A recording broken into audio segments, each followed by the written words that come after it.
Hello everyone, কেমন আছো তোমরা সবাই? আশা করি সকলে খুব ভালো আছো। তো এবার আগে বলো তোমাদের কার কার পার্পল কালার পছন্দ। আমার কিন্তু পার্পল কালার ভীষণ পছন্দের, আর এখন পার্পল কালারটা ট্রেন্ডিংও খুব চলছে। তাই আজকে আমি তোমাদের সাথে পার্পল কালার দিয়ে 5 রকমের কেকের ডেকোরেশন শেয়ার করব।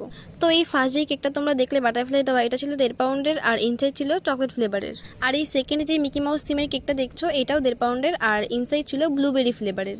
আর এই কেকটা অর্ডার করেছিল আমারই বান্ধবী তার দিদির মেয়ের বার্থডে উপলক্ষে। আর এই থার্ড নং যে কেকটা রয়েছে, এটা ছিল একটা কাস্টমাইজ করা কেক, মানে কাস্টমার আমাকে ফটো পাঠিয়ে বলেছিল যে এইরকম ডেকোরেশনের একটা কেক বানিয়ে দিতে, আর আমি সেই মতোই চেষ্টা করেছি। আর কাস্টমারের কি রিভিউ ছিল সেটাও লাস্টে ভিডিওতে অ্যাড করে দেবো। আর এই পরের যে দোতলা কেকটা রয়েছে, এটা ছিল 2.5 পাউন্ডের আর ইনসাইড ছিল চকলেট ফ্লেভারের। আর লাস্ট যে কেকের ভিডিওটা রয়েছে ওটা লং ভিডিও আসছে, তখনই সব জানতে পারবে। আর হ্যাঁ, তোমাদের যদি পার্পল কালার পছন্দ হয়ে থাকে তাহলে কিন্তু অবশ্যই পার্পল কালারের লাভ দিয়ে কমেন্ট করে যাবে। তো আজকের মতো ভিডিওতে এতটুকুই। ভালো লাগলে অবশ্যই লাইক, কমেন্ট অ্যান্ড শেয়ার করে দিও। দেখা হচ্ছে নেক্সট ভিডিওতে। তো আজকের মতন টাটা গাইস, লাভ ইউ।